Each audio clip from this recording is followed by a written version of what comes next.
Alors, je m'appelle André Sanson et je ne peux pas vous voir, mais je vous souhaite la bienvenue et je vous remercie d'avoir appelé ce soir afin d'entendre l'Évangile. Et j'aimerais lire quelques versets dans la parole de Dieu.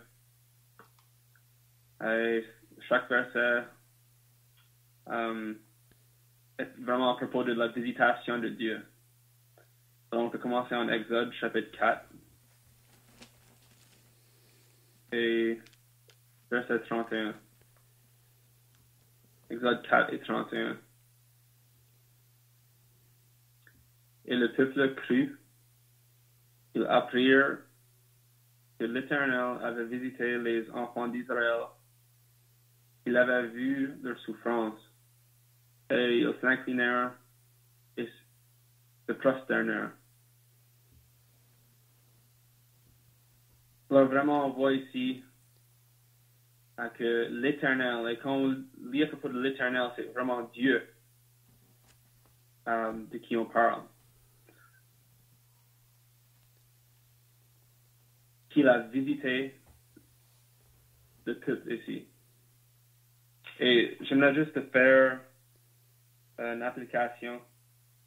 Et vraiment, on voit que Dieu visite le peuple.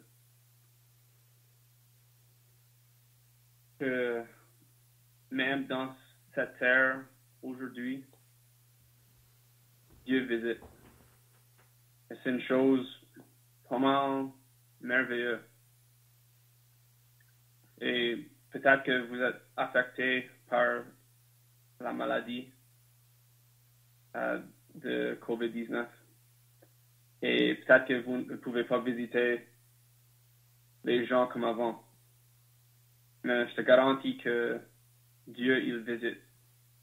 Et il n'y a rien qui va l'empêcher de visiter le peuple quand il le décide. Qu'est-ce qui arrive quand il visite le peuple? Ben, on voit ici dans notre première lecture qu'il a vu leur souffrance. Vraiment, il a vu l'esclavage que le peuple était dedans. Et aujourd'hui, quand Dieu regarde dans ce monde, il voit un peuple qui souffre à cause de l'esclavage du péché. Le Seigneur Jésus a dit que celui qui pêche, il est un esclave au péché. Alors, vraiment, à cause du fait que tout le monde pêche, comme la Bible nous dit, tous en péché sont privés de la gloire de Dieu. Romains 3, verset 23. Alors, tous sont esclaves au péché naturellement. Ça, ce n'est pas une bonne nouvelle, mais c'est une réalité. Et l'esclavage au péché, ça cause la souffrance. Et peut-être tu te demandes aujourd'hui, pourquoi est-ce que je souffre? Si tu n'es pas sauvé, c'est à cause du fait que tu es esclave au péché. Et vraiment, je peux peut-être peinturer un petit portrait. C'est comme si que vraiment tu es dans une cellule de prison. C'est ça le péché, vraiment. Le péché, c'est la cellule. Le péché, c'est les barres qui t'enferment. Le péché, c'est vraiment un soldat là qui bat chaque jour. Il te force d'être esclave. Et disant qu'à chaque jour, tu demandes de bâtir quelque chose de vain, comme une maison de cartes. Tu te prends la pleine journée, bâtir ceci. Et là, à la fin de la journée, il faut que tu le détruis. Puis le prochain jour, il faut que tu recommences. C'est vraiment ça le péché. un terrible esclavage, à cause des terribles souffrances. Tu vis dans ce monde, et tout est en vain. Tu n'es pas sauvé. Mais je veux vraiment envoyer une lumière. Parce que quand l'Éternel a visité, il a vu leurs souffrances. Alors le Seigneur, il voit tes souffrances. Il voit que tu es esclave. Il voit que tu souffres. Alors ça nous dit que vraiment il est intéressé en toi. Il veut te délivrer, comme il voulait délivrer le peuple dans ce jour. Tournez aussi à Ruth, chapitre 1. Ruth, chapitre 1. Et verset 6.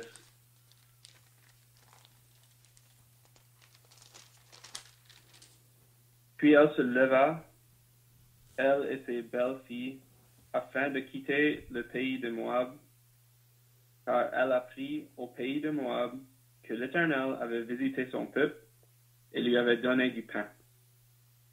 Alors voilà une autre scène difficile, on peut dire, où le peuple était dans une famine,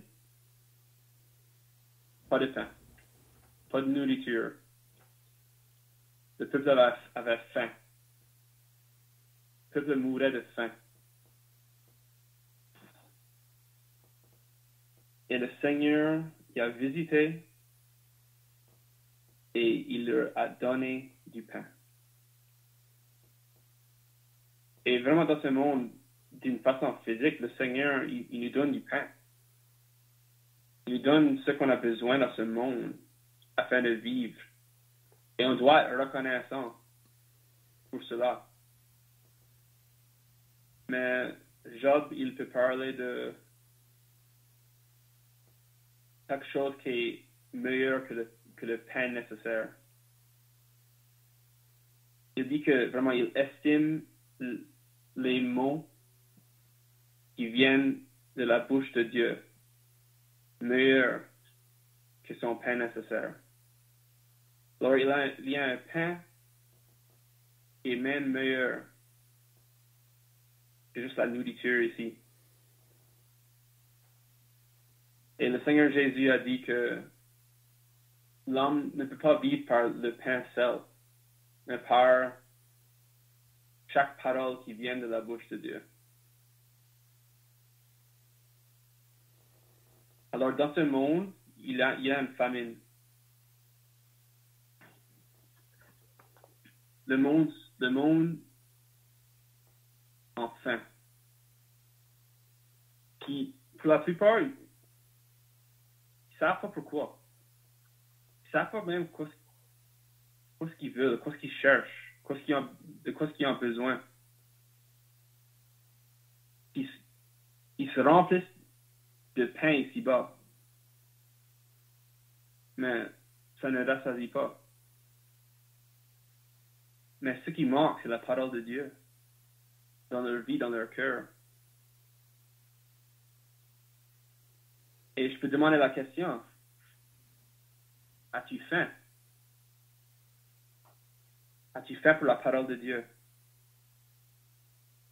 Le Seigneur Jésus a dit, bénis sont ceux qui ont faim et soif pour la justice de Dieu. Et j'espère que c'est pour ça que tu es ici avec nous ce soir, pour entendre la parole de Dieu. Vous êtes à la bonne place. Parce que le Seigneur, il visite, puis il donne le pain. C'est pas moi, c'est pas Léon qui peut fabriquer du pain pour vous donner. Ce qu'on vous dit, ça vient de la Bible. Ça vient de la parole de Dieu. C'est ça que vous avez besoin.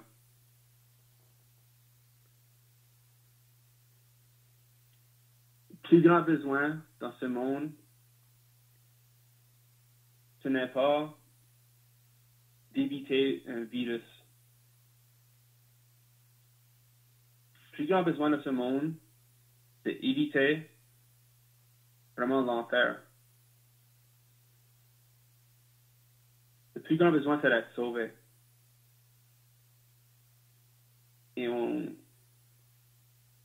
peut lire dans la Bible que le salut, ce n'est pas par les œuvres, mais c'est par la grâce de Dieu, par moyen de la foi. C'est un don de Dieu.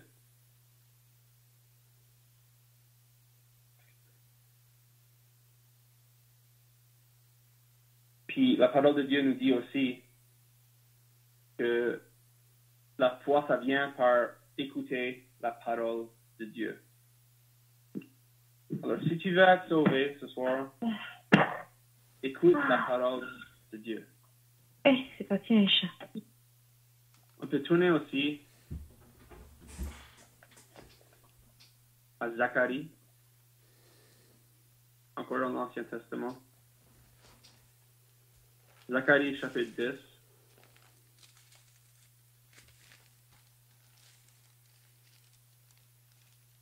Et à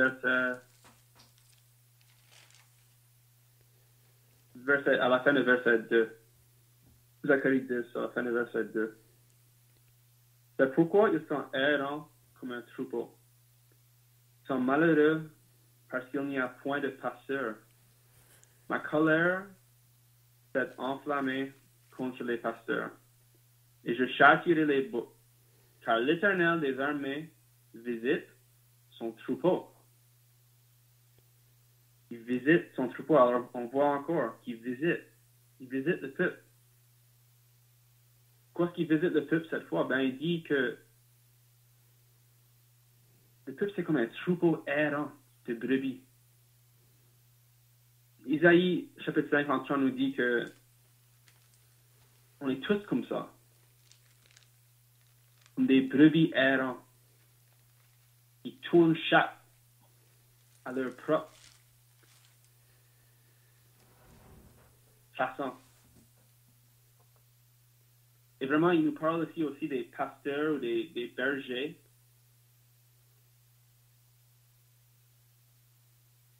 Et le Seigneur, sa colère est enflammée contre eux. Pourquoi? Parce qu'ils n'aident pas. Et dans ce monde de brebis errants, il y a plusieurs personnes qui se disent pasteurs ou bergers. Mais vraiment, leur intérêt sont seulement dans eux-mêmes. Ils peuvent juste bâtir leur propre nom, bâtir leur propre richesse ici-bas. Ils ne s'en gênent pas pour les brebis. Puis eux-mêmes sont juste des brebis errants comme tout le reste. Le Seigneur dit que quand l'aveugle, il mène l'aveugle, tous les deux tombent dans la fosse. Et peut-être que dans vos vies, dans ta vie, il y a eu un pasteur ou un berger comme ceci.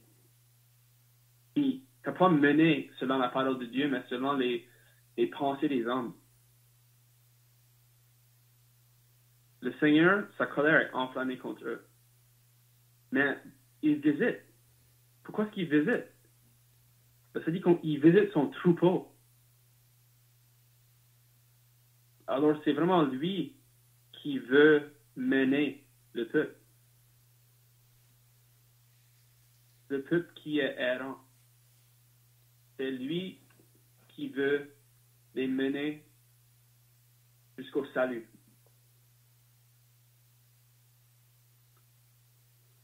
Il veut te mener jusqu'au salut. On lit dans Romains chapitre 2 que sa bonté nous mène à la repentance.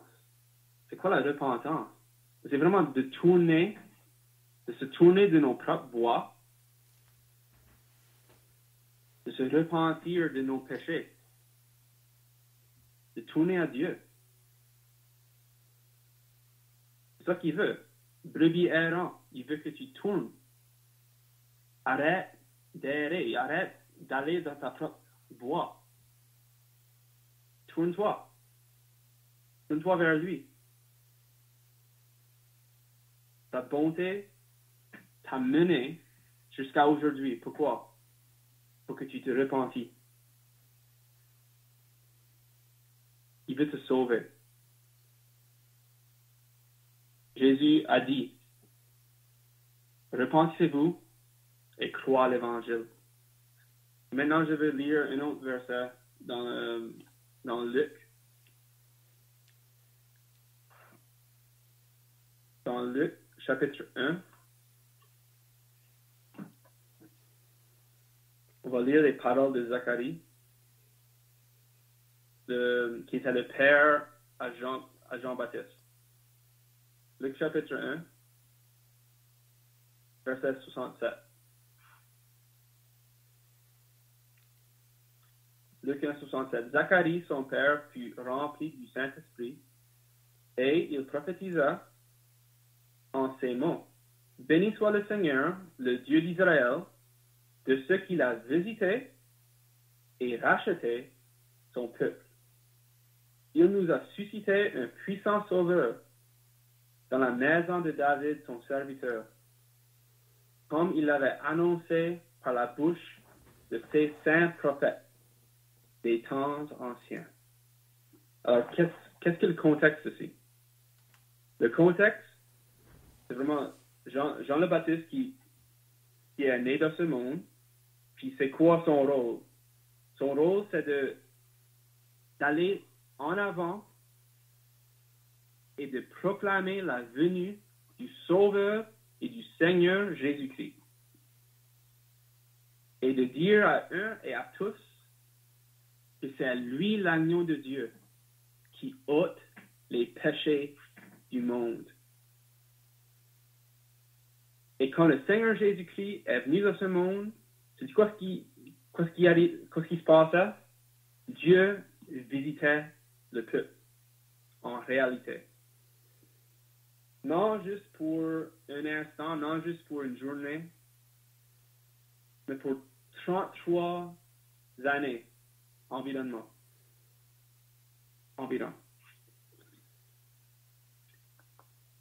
Dieu manifesté en chair, le Seigneur Jésus-Christ, dans ce monde, il visitait le peuple. Et comme on a lu déjà, oui, il voyait toutes les souffrances. On lit ça. La foule venait vers lui et il levait les yeux. Il voyait qu'ils étaient tous comme des brebis sans berger. C'était une foule de peuple qui souffrait, qui avait des maladies, qui étaient opprimés du diable. C'est des problèmes en masse.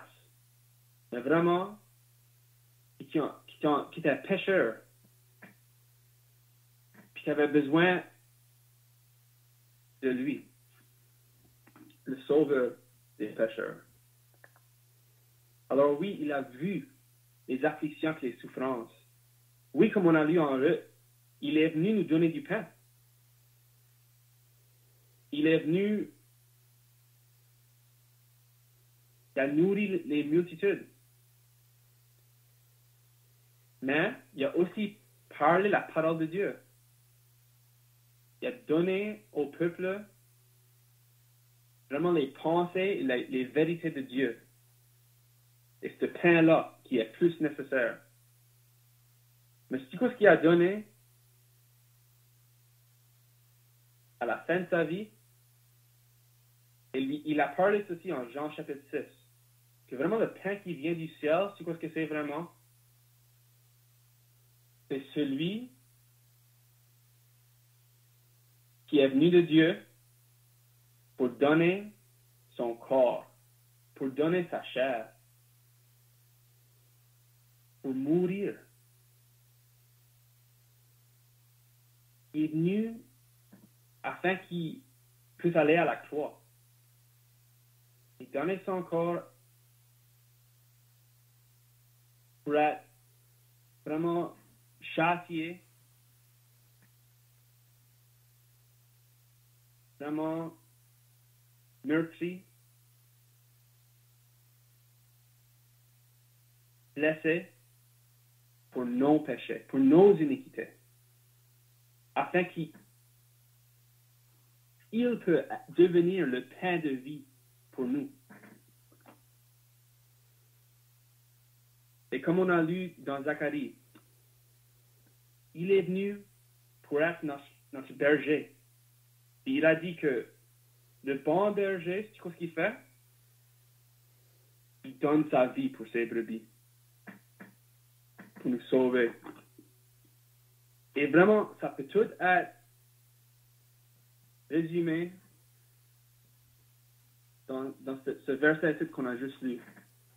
Béni soit le Seigneur, le Dieu d'Israël, de ce qu'il a visité. Pourquoi? Pourquoi est-ce qu'il a visité? Racheter son peuple. Il est venu pour nous racheter.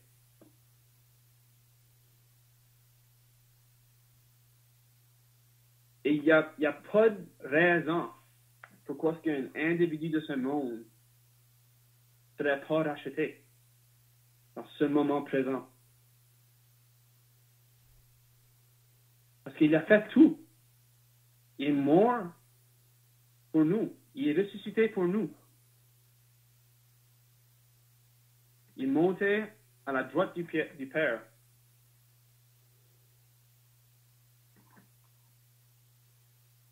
Alors, qu'est-ce que tu attends si tu n'es pas sauvé ce soir?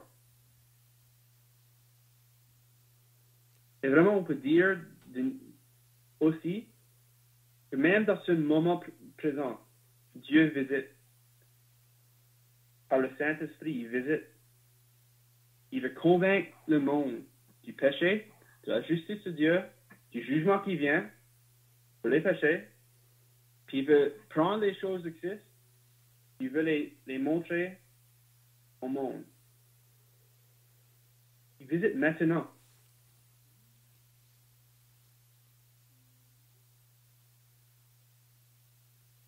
Et il y a un temps qui vient bientôt que le Seigneur Jésus va revenir. On peut dire qu'il va revisiter ce monde. À la fin de la tribulation. Et si tu n'es pas sauvé ce soir, quand il juge ce monde, il va le juger aussi. Il faut être fidèle à Dieu et à sa parole et vous dire cela. Parce que je ne voudrais pas que cette journée vienne et que tu n'étais pas au courant. Alors pourquoi attendre qu'il visite comme juge? Il est déjà visité comme sauveur. Il faut juste l'accepter. De prendre pour toi-même.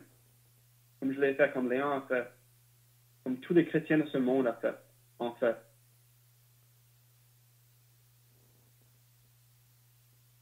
D'accepter pas les pensées des hommes. Et pas juste vivre de cette vie puis espérer que le mieux se produise. Comme le monde dit, que le meilleur soit, que le meilleur soit. On ne peut pas juste espérer que toutes choses vont bien tourner. Il faut maintenant prendre la responsabilité, accepter tes péchés, puis d'accepter ce que le Seigneur Jésus a fait pour toi, pour te sauver. Amen. Amen. C'est bien. Pour la deuxième partie, nous allons regarder dans l'Évangile de Jean, au chapitre 3. Donc, dans l'Évangile de Jean, au chapitre 3, et on va lire le verset 36. Jean 3, 36. Celui qui croit au Fils a la vie éternelle. Celui qui ne croit pas au Fils ne verra point la vie, mais la colère de Dieu demeure sur lui. Donc, celui qui croit au Fils a la vie éternelle. Celui qui ne croit pas au Fils ne verra point la vie, mais la colère de Dieu demeure sur lui.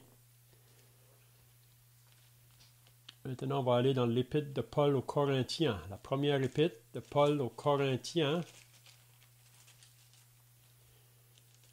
au chapitre 1.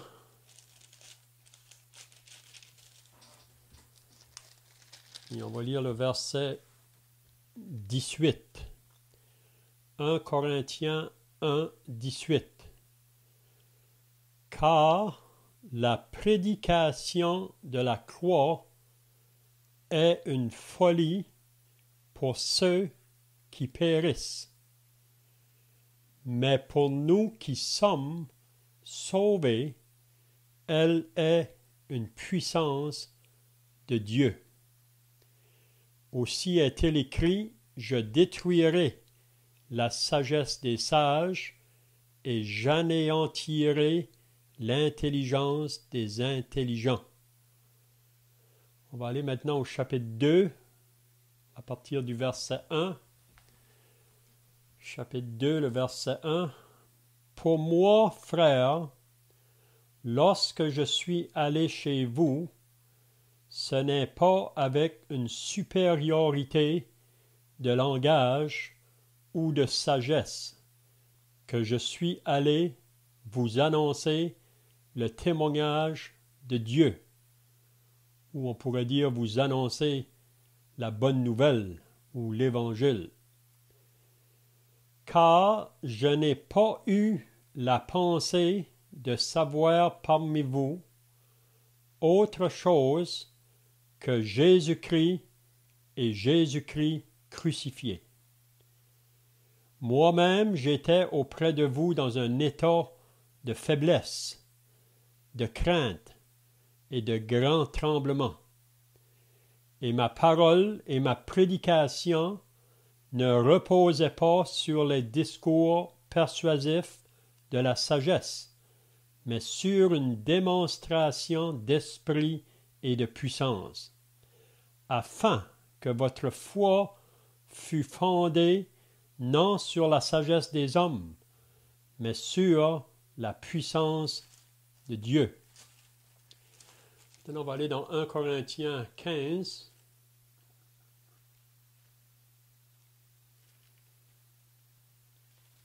Et on va lire à partir du verset 1. 1 Corinthiens 15 et le verset 1. Je vous rappelle, frères, l'évangile que je vous ai annoncé, que vous avez reçu, dans lequel vous avez persévéré, et par lequel vous êtes sauvés, si vous le retenez tel que je vous l'ai annoncé. Autrement, vous auriez cru en vain. Je vous ai enseigné avant tout, comme je l'avais aussi reçu, que Christ est mort pour nos péchés, selon les Écritures, qu'il a été enseveli et qu'il est ressuscité le troisième jour, selon les Écritures. Maintenant, on va aller dans la deuxième épître de Paul aux Corinthiens, au chapitre 4. On lit à partir du verset 1. 2 Corinthiens 4 et le verset 1. C'est pourquoi, ayant ce ministère, selon la miséricorde qui nous a été faite, nous ne perdons pas courage. Nous rejetons les choses honteuses qui se font en secret. Nous n'avons point une conduite astucieuse et nous n'altérons point la parole de Dieu.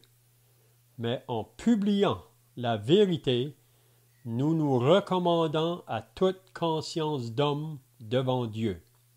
Puis surtout le verset 3 et 4 que j'aimerais souligner. Si notre évangile est encore voilé. Il est voilé pour ceux qui périssent, pour les incrédules, dont le Dieu de ce siècle, c'est-à-dire Satan, le Dieu de ce siècle, a aveuglé l'intelligence afin qu'ils ne vissent pas briller la splendeur de l'évangile de la gloire de Christ, qui est l'image de Dieu. Nous ne nous prêchons pas nous-mêmes, c'est Jésus-Christ, le Seigneur, que nous prêchons, et nous disons vos serviteurs à cause de Jésus. Donc c'est tout ce qu'on va lire dans la parole de Dieu, espérant que le Seigneur va bénir sa parole dans nos cœurs, avec ce qu'on a déjà entendu. Donc ce soir, j'aimerais de m'arrêter sur ces paroles qu'on vient de lire. On prend cette parole dans Jean au chapitre 3 et le verset 36.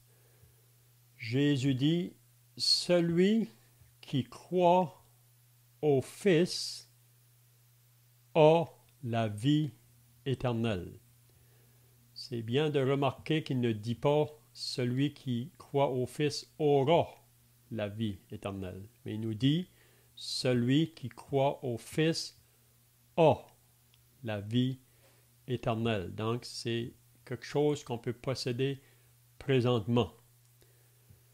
Mais il dit ensuite, « Mais celui qui ne croit pas au Fils n'a pas la vie éternelle. » Celui qui ne croit pas au Fils n'a pas la vie éternelle, mais la colère de Dieu demeure sur lui. Donc la question que chacun doit se demander ce soir, de quel côté je suis de cette parole que Jésus dit? Est-ce que je suis du premier côté du verset ou du deuxième? C'est un passage qui est bien clair, simple, facile à comprendre. Puis on sait que le message de l'Évangile, c'est un message qui est très simple. Même un enfant assez vieux peut le comprendre. Donc, de quel côté du passage êtes-vous? Êtes-vous de ceux qui croient au Fils ou qui ont cru au Fils? Donc, il dit, celui qui croit au Fils a la vie éternelle. Donc, d'avoir la vie éternelle, c'est d'avoir le Fils. C'est très simple. Celui qui croit ou qui met sa confiance au Fils, au Seigneur Jésus, qui s'est donné à la mort pour nous. Celui qui croit au Fils a la vie éternelle. Moi, je peux remercier le Seigneur ce soir que je suis dans le premier côté du verset. Non pas à cause des œuvres de justice que j'aurais faites, mais comme on a entendu déjà, c'est simplement par la grâce de Dieu. Puis il y a un autre verset vraiment que moi, quand j'ai reçu l'assurance de mon salut, c'est un peu semblable à ce verset ici. C'est dans 1 Jean au chapitre 5 et le verset 12 et 13. Jean nous dit là, « Celui qui a le Fils a la vie. Celui qui n'a pas le Fils n'a pas la vie.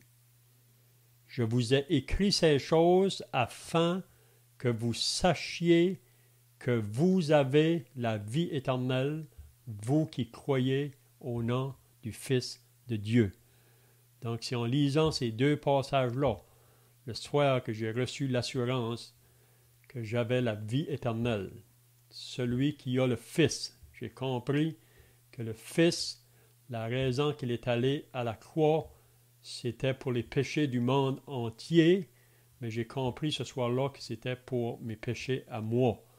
Donc, si je mettais ma confiance dans cette œuvre-là, en lui, il me dit que celui qui a le Fils a la vie. Mais celui qui n'a pas le Fils ne verra point la vie. Donc ce soir, si vous n'avez pas le Fils, s'il n'y a pas un jour dans votre vie que vous avez reçu Jésus comme Sauveur et Seigneur, donc vous n'avez pas la vie.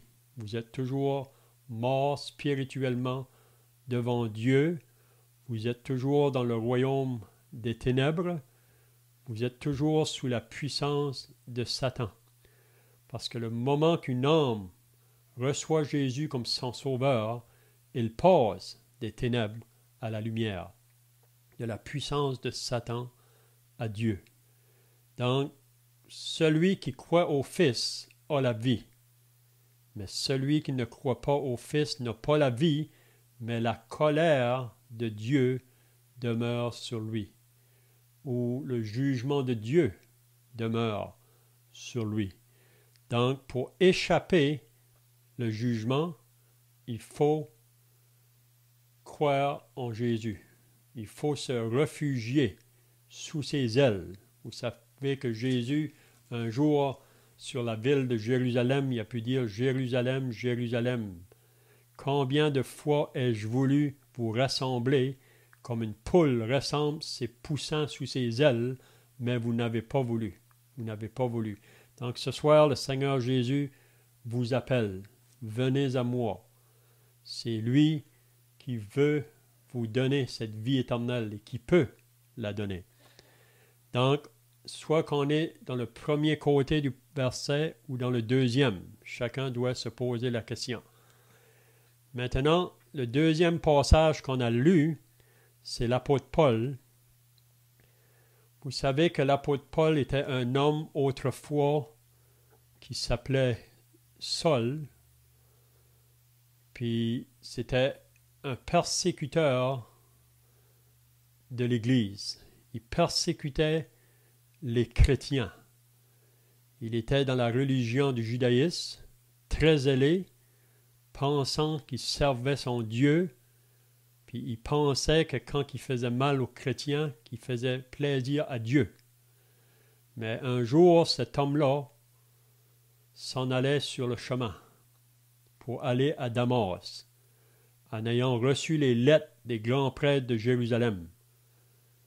Puis il allait là pour faire mal aux chrétiens, pour les persécuter, les jeter en prison.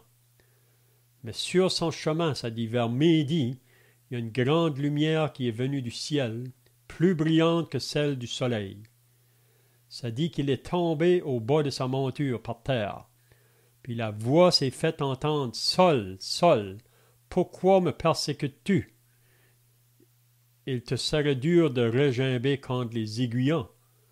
Il a dit, « Qui es-tu, Seigneur? Je suis Jésus que tu persécutes. » Puis cet homme-là, à partir de ce jour-là, a été complètement transformé. Puis le Seigneur lui a dit ce jour-là, « Je t'ai choisi afin que tu ailles vers ton peuple, les Juifs, et vers les païens, pour que tu leur ouvres les yeux, pour qu'ils passent des ténèbres à la lumière, de la puissance de Satan à Dieu. » Puis à partir de ce jour-là, l'apôtre Paul, jour après jour, il a annoncé ce beau message d'amour de Dieu, celui qui a envoyé son Fils, parce qu'il nous a tant aimés. Il nous a donné son Fils, afin que quiconque croit en lui ne périsse point, mais qu'il ait la vie éternelle. Donc l'apôtre Paul ici, quand il écrit sa lettre aux Corinthiens, la raison que j'ai voulu lire au chapitre 2, c'est parce qu'il nous dit de quelle condition ou état il était quand il est entré dans la ville de Corinthe. Une ville de 500 000 habitants, une ville qui était associée à toutes sortes de péchés, soit dans l'idolâtrie ou dans la débauche ou dans toute autre forme.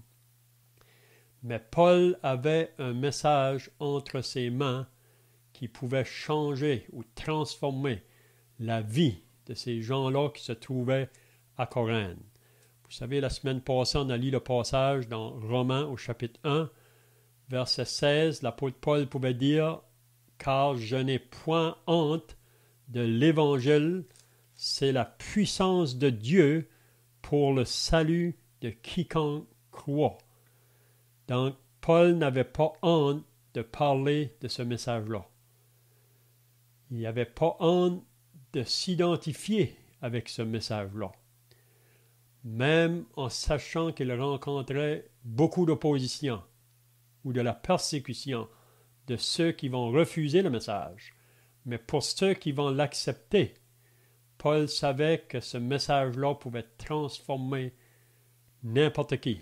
Donc c'est pour ça qu'il pouvait dire que l'Évangile, c'est la puissance de Dieu pour le salut de quiconque croit. Donc pour celui qui va recevoir ce message-là, ça va transformer la vie. Mais quand il est arrivé à Corinthe, il reconnaissait sa faiblesse. Même il y a un autre passage qui nous dit « Nous sommes comme des vases de terre, mais nous portons un grand trésor. » Nous sommes des simples vases, mais on porte un grand trésor qui est le message de l'Évangile. Puis quand on va souvent, on reconnaît la faiblesse. Puis c'est ça que Paul dit. Quand il est allé à Corinthe, il était dans un état de faiblesse, de crainte et de grand tremblement. Mais il y avait juste une chose dans ses pensées. Puis ce soir, nous avons aussi seulement une chose dans nos pensées.